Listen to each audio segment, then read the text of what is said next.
जय हिंद बच्चों। महामना इंस्टीट्यूट के यूट्यूब चैनल में आप सबका स्वागत है।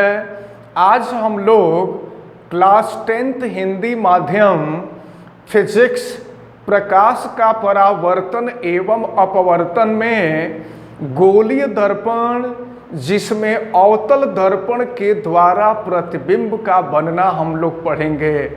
अवतल दर्पण के द्वारा प्रतिबिंब के बनने की 6 स्थितियां होती हैं और ये 6 स्थितियां बहुत ही महत्वपूर्ण होती हैं। इन सबको हमें ध्यान से देखना है। तो हेडिंग डाल दीजिए, अवतल दर्पण द्वारा प्रतिबिंब का बनना।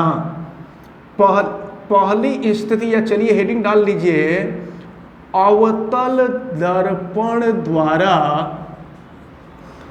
प्रतिबिंब का बनना। प्रतिबिंब का बनना, अवतल दर्पण के द्वारा प्रतिबिंब का बनना।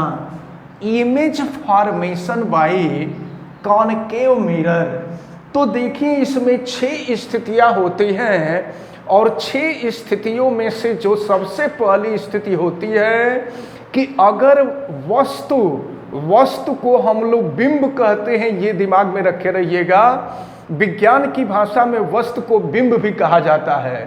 तो पहली स्थिति आती है कि अगर बिंब अनंत पर है, यानी वस्तु अनंत पर है। तो पहला नंबर हेडिंग डाल लीजिए, जब वस्तु अनंत पर हो।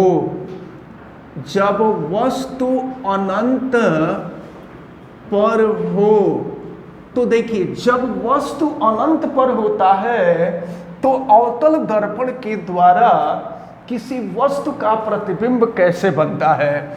ये देखिए, ये है अवतल दर्पण, ध्यान दीजिएगा।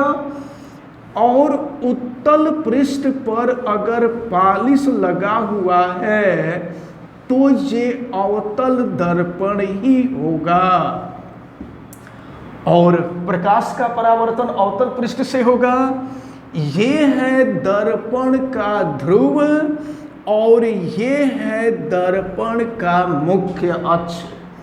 और ध्यान दीजिए, वस्तु यहां पर है, वस्तु AB, ये है वस्तु AB। एक बात मैं आपको बता दूं कि जब वस्तु अनंत पर होती है तो उस वस्तु को मुख्य अक्ष से नीचे और ऊपर दोनों तरफ दिखाते हैं। और यही नहीं, वस्तु को ऐसे डॉटेड लाइन से दिखाते हैं। अब ध्यान से देखें, अब वस्तु से प्रकाश की किरण चल रही है और यहां पर जो है ये वक्रता केंद्र है। प्रकाश की किरण चल रही है, ध्यान दीजिए, प्रकाश की किरण चल रही है जो मुख्य अक्ष के समानांतर चल रही है। और यह प्रकाश की किरण बिंदु D से टकराती है। टकराने के बाद प्रकाश का परावर्तन होता है और परावर्तन के पश्चात यह प्रकाश की किरण आती है, आगे बढ़ती है। और फिर जरा आप ध्यान पूर्वक देखें, ये परावर्तित होकर के प्रकाश की किरण आगे बढ़ रही है और यहाँ से एक दूसरी प्रकाश की किरण चलती है। देखिए, ये दूसरी प्रकाश की किरण चलती है और फिर इस बिंदु E पर प्रकाश का परावर्तन होता है और परावर्तन के पश्चात यह प्रकाश की किरण यहाँ से आगे बढ़ती है। कुछ और बातें हम आपको बता दें कि जब प्रकाश की किरण अनंत से आती है तो शुरू में प्रकाश की किरण को डॉटेड लाइन से दिखाते हैं। और अब जरा ध्यान पूर्वक देखें, और आपको ये पता है कि प्रकाश की किरण जब मुख्य अक्ष के समानांतर चलती है तो परावर्तन के पश्चात मुख्य अक्ष के जिस बिंदु पर काटती है उस बिंदु को हम फोकस कहते हैं। तो ये आपको मैं बता दूं कि जब वस्तु अनंत पर होता है, ध्यान दीजिए, जब वस्तु अनंत पर होता है तो अवतल दर्पण के द्वारा उस वस्तु का जो प्रतिबिंब बनता है फोकस पर बनता है, और यह प्रतिबिंब जो है ये तो फोकस पर बनता ही है, और यह प्रतिबिंब बिंदु के आकार का होता है, बिंदु साइज का होता है, बहुत ही छोटा होता है, बहुत छोटा होता है, बहुत छोटा होता है, और बिंदु साइज का होता है, बिंदु के आकार का होता है, बिंदु साइज का होता है। और यह प्रतिबिंब वास्तविक तथा उल्टा होता है, यह प्रतिबिंब वास्तविक बनता है और यह प्रतिबिंब उल्टा बनता है। तो ये पहली बात आपको अच्छी तरह से दिमाग में रखना होगा। ये अवतल दर्पण के द्वारा प्रतिबिंब बनने की पहली स्थिति है कि जब वस्तु अनंत पर होती है तो अवतल दर्पण के द्वारा उस वस्तु का प्रतिबिंब अवतल दर्पण के फोकस पर बनता है, यह बहुत ही छोटा बिंदु के आकार का बनता है तथा वास्तविक एवं उल्टा बनता है। अब इसके बाद इसमें दूसरी स्थिति आती है। दूसरी स्थिति को हम देखेंगे कि जब वस्तु का मतलब बिंब, जब बिंब सी से परे हो, सी का मतलब वक्रता केंद्र से परे हो। नोट करिए, जब वस्तु या बिंब भी इसको कह सकते हैं, जब वस्तु सी से परे हो। अब इसका मतलब क्या हुआ समझ लीजिए। देखिए, पहली स्थिति में वस्तु अनंत पर थे, तो वस्तु अनंत पर थी, इसका मतलब कि वस्तु बहुत दूर थी, जैसे सूर्य है, चंद्रमा है, या वो कोई वस्तु जो बहुत अधिक दूरी पर है। और दूसरी स्थिति ये है कि वस्तु सी से परे है, सी माने वक्रता केंद्र से दूर है, परे का मतलब होता है दूर है, लेकिन इतना भी अधिक दूर नहीं है कि वो अनंत पर है। इसको आप ध्यान में रखे रहिएगा।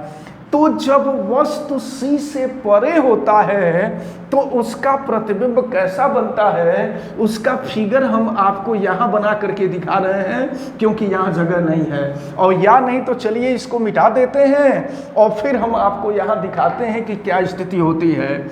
ये है दूसरा, ये अवतल दर्पण मैं यहाँ दिखा रहा हूँ और आप ध्यान से समझें। ये है इसका ध्रुव और ये है मुख्य अक्ष, और ये वक्रता केंद्र है, और वक्रता केंद्र सी से परे यानी सी से दूर कोई वस्तु है, ए भी ध्यान में रखे रहिएगा। पहले वस्तु अनंत पर था, और जब वस्तु अनंत पर होता है तो वस्तु को मुख्य अक्ष से ऊपर नीचे दोनों दिखाते हैं। लेकिन जब वस्तु सी से परे होता है, इसका मतलब ये हुआ कि वस्तु या बिंब धीरे धीरे दर्पण के करीब आ रहा है। जब दर्पण के करीब आएगा तो फिर देखिए क्या होगा। यहां से एक प्रकाश की किरण चलेगी। देखिए, एक प्रकाश की किरण चल रही है जो मुख्य अक्ष के समानांतर चलती है, और अवतल दर्पण के बिंदु डी से टकराती है। डी से टकराने के बाद प्रकाश का परावर्तन होता है। परावर्तन के पश्चात यह प्रकाश की किरण आगे बढ़ती है, ये फोकस हो जाएगा, और एक दूसरी प्रकाश की किरण चलती है जो वक्रता केंद्र से होकर के गुजरती है, और यह प्रकाश की किरण आगे बढ़ती है, और फिर टकराने के बाद उसी पथ पर यह प्रकाश की किरण वापस भी आ जाती है। तो देखिए, यह प्रकाश की किरण और यह प्रकाश की किरण, ये दोनों प्रकाश की किरणें एक दूसरे को जिस बिंदु पर मिलती हैं वहीं पर वस्तु का प्रतिबिंब बन जाता है, और ये प्रतिबिंब हो जाता है A डैश B डैश। तो आप ये समझ लीजिए कि जब वस्तु अवतल दर्पण के सामने सी से परे होता है तो उसका प्रतिबिंब छोटा बनता है। पहली वाली स्थिति में प्रतिबिंब अत्यंत छोटा बनता था, लेकिन यह प्रतिबिंब अत्यंत छोटा नहीं, छोटा बनता है, मतलब पहले से बड़ा बनता है। और यह देखिए, ये सी है और यफ है, तो यह प्रतिबिंब छोटा बनता है तथा सी एवं यफ के बीच में बनता है, और यह प्रतिबिंब भी वास्तविक एवं उल्टा होता है। वास्तविक तथा उल्टा होता है, इसको भी आपको अच्छी तरह से ध्यान में रखना होगा। तो ये दोनों स्थितियां बहुत ही महत्वपूर्ण हैं। अवतल दर्पण के द्वारा प्रतिबिंब बनने की 6 स्थितियां हैं। 6 स्थितियों में से एक स्थिति आपसे बोर्ड के एग्जाम में जरूर पूछी जाती है। तो ये 2 स्थितियां हम आपको बताएं, इन दोनों स्थितियों को अच्छी तरह से आप तैयार रखे रहेंगे। शेष स्थितियों को हम दूसरे वीडियो में आपको बताएंगे, और हमें उम्मीद है कि ये दोनों स्थितियां आप सभी लोगों को बहुत ही अच्छी तरह से समझ में आई होंगी। आप अच्छी तरह से समझते रहें। महामना इंस्टीट्यूट के चैनल को सब्सक्राइब करें और हमारे वीडियो के साथ लगातार बने रहें। जब भी वीडियो देखें, पूरा वीडियो देखें, ताकि आपको फिजिक्स अच्छी तरह से समझ में आवे। और चैनल को अगर सब्सक्राइब नहीं किए हैं तो चैनल को सब्सक्राइब करें। वीडियो को अधिक से अधिक लोगों तक आप शेयर करें। आप सभी लोगों को बहुत बहुत धन्यवाद। जय हिंद।